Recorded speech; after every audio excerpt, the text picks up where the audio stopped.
Ate, excuse me po. Yes po, ma'am. May nakita po ba kayong babae na galing po sa CR? Naka-green po siya, maganda siya, tapos mga ganito po katangkad, tapos parang medyo chinita po siya. Nakita ko po, ma'am. Dito po siya dumaan. Thank you po.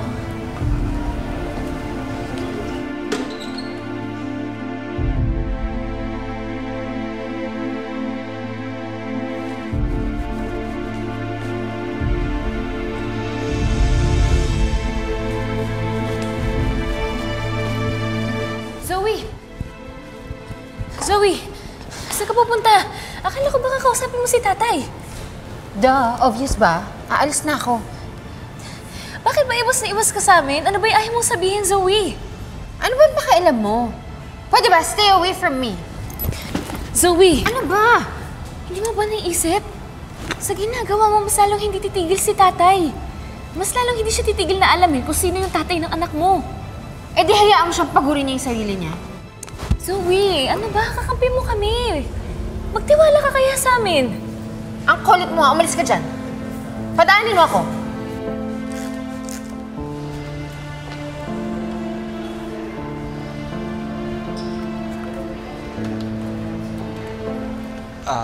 Ate, pwede ba humingi ng favor? Sure. Pwede ba paki-check sa Lady CR kung nandun yung dalawang anak ko? Sige, sir. Wait lang po.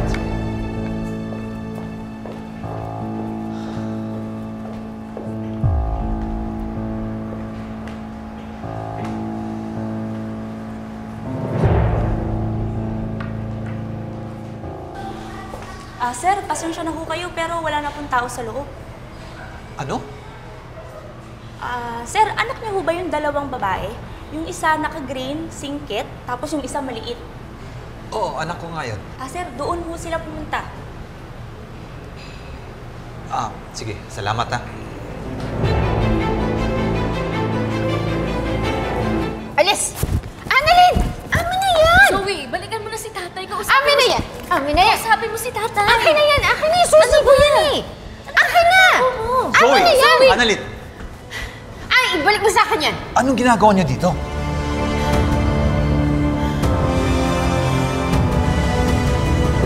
Aalis ka? Tara na, bumalik na tayo sa loob. Ayoko! Halika na, Zoe! Zoe, Halika na! Bumalik! Bumalik tayo dun. Excuse me po. Ayoko! Huwag niyo siyang gaganyanin. Baka mapahamak yung baby namin.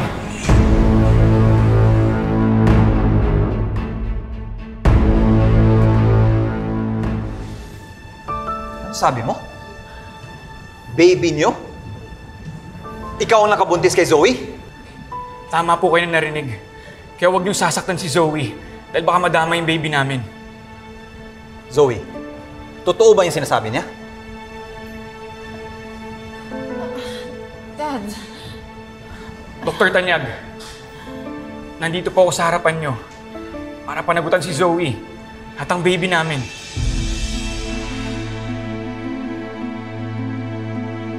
Dr. Gabby Cifra.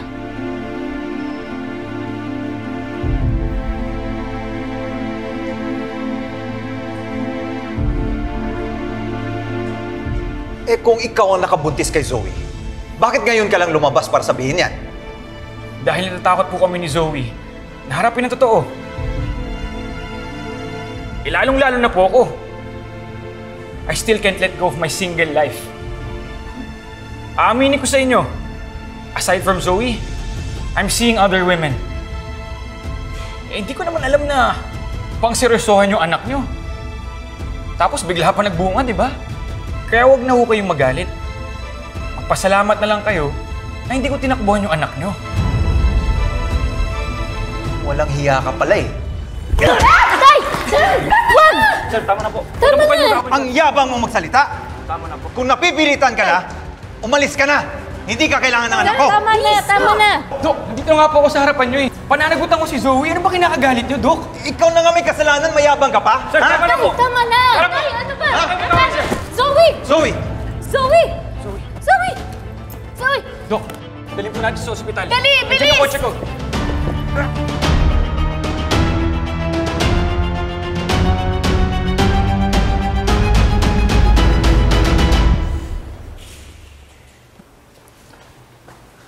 RJ.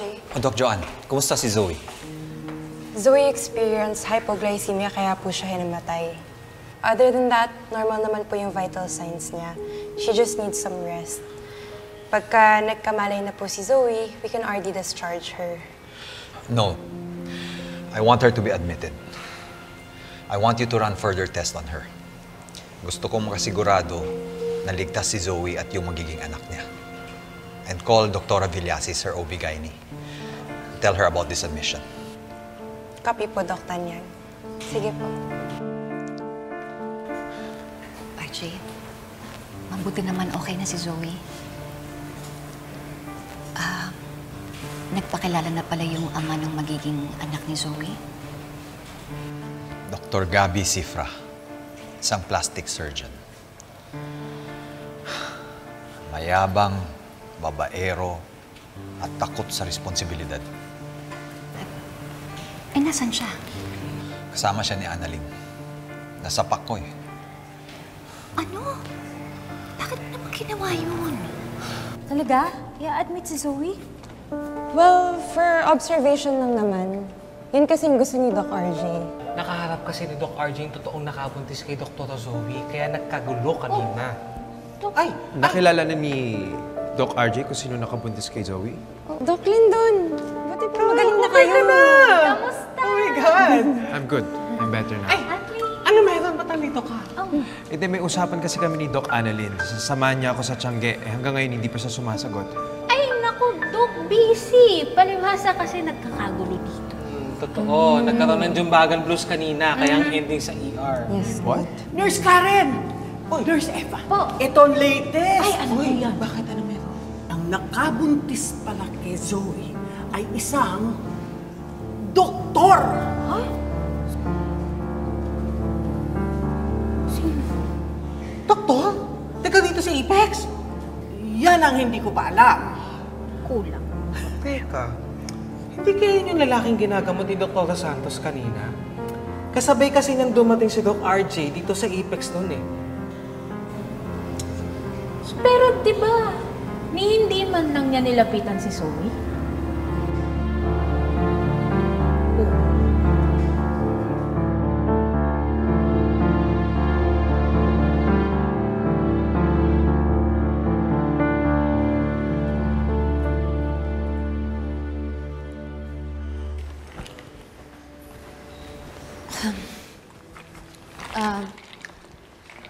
Dr. Cifra, Okay lang ako, Dok. Salamat.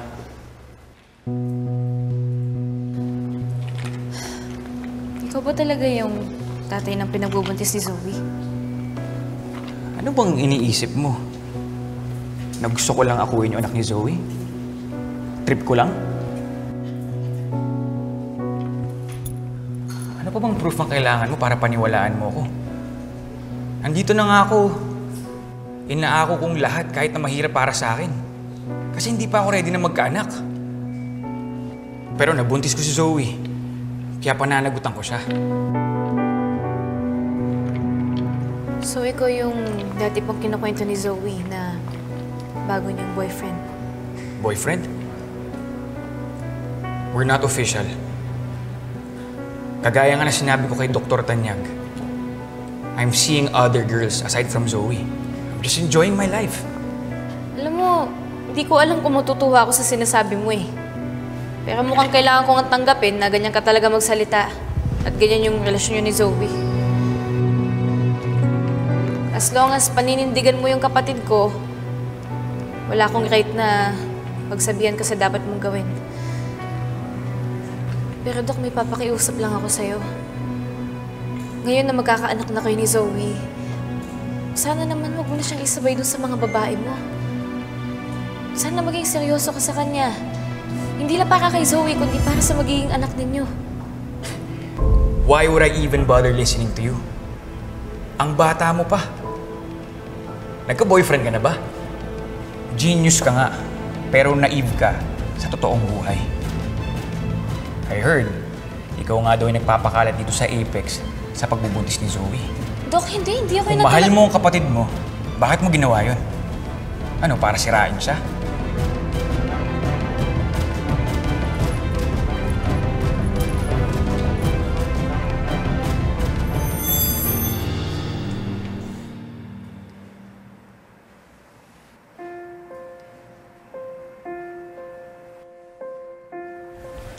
Dad! Anak, Dad, ano nangyari? Asan ako? anak, you're safe.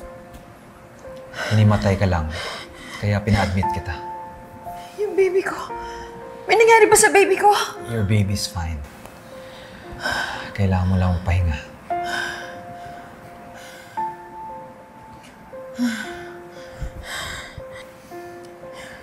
Anak, I'm sorry.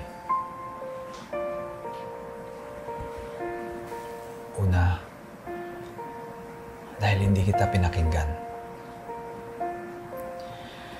Hindi kita binigyan ng pagkakataon na aminin sa akin yung katotohanan. Siguro kung inintindi lang kita, hindi tayo aabot sa ganito. I also want to apologize for what I did to your mom.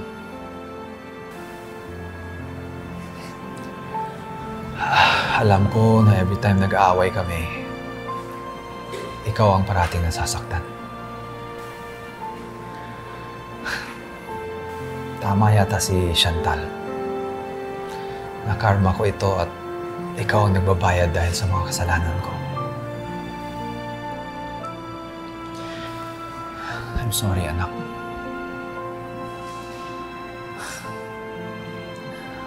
Dami kong pagkukulang sa'yo. Sana mapatawad mo.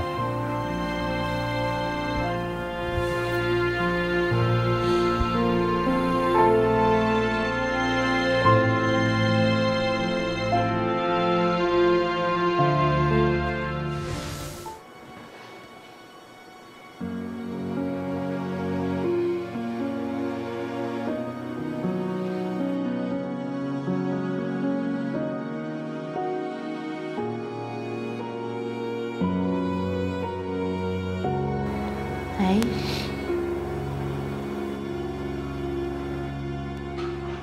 Huwag ka po umiiyak. Okay ka lang po?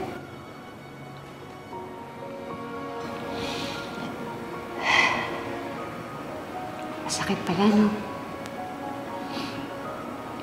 Masakit pala ihampas sa'yo yung kasalanan na pilit mo kinakalimutan.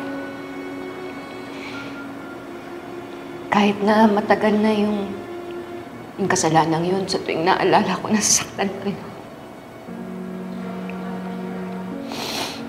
Anong kasalanan po ba yung sinasabi mo? Yung nangyayari kay Zoe, nangyari din kasi sa akin noon. Akala namin yung lalaki nakabuntis sa amin, kami lang yung mahal. Yung pala hindi. Pero alam mo, anak, kung mauulit man yung nangyari sa amin ng tatay mo, wala akong babaguhin.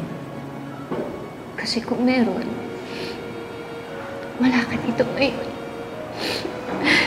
Wala ka dito sa harapan ko.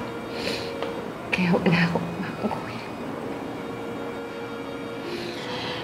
Alam mo, gusto kong isipin na kahit pa paano meron akong nagawang tama. Pero syempre, hindi ko pa rin mababago yung katotohanan na nagkasala ako kay Moira. Nasaktan ko siya. Kasi kung ano man yung nararamdaman at kung ano man yung pinagdadaanan ni Zoe ngayon, pakiramdam ko, kabayaran yan sa mga kasalanan namin ni RJ noon.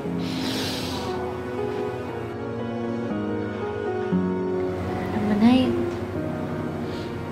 huwag mo na pong pahirapan yung sarili mo. Kasi kung may nagawa ka man pong kasalanan, pinagsisisihan mo na po yun. Saka, iba naman po kayo ng sitwasyon ni Zoe. Kasi kayo po, hindi nyo naman alam na may asawa po pala si tatay. Si Zoe naman, kilala niya naman po yung magiging tatay ng anak niya. Alam niya naman po na hindi mabuting lalaki yun. Pero, choice niya pa rin po yun. Ginusto niya pa rin po yun. Pero alam mo na, naniniwala ako na pareho kayong walang kasalanan ni Zoe. Kasi, katulad ni Zoe, nagmahal ka lang din naman. At dahil po sa pagmamahal mo kay tatay, andito ako.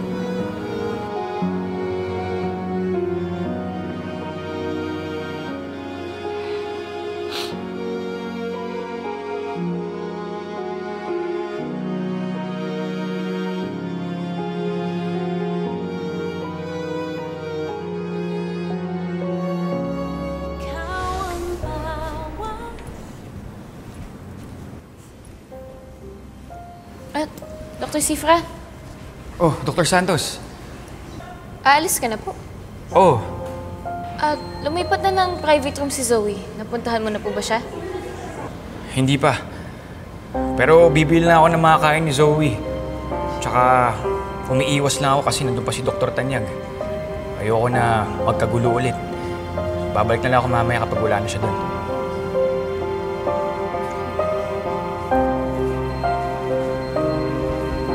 Dok, siya ba yung sinasabi na doktor na nakabuntis kay Dr. Zoe?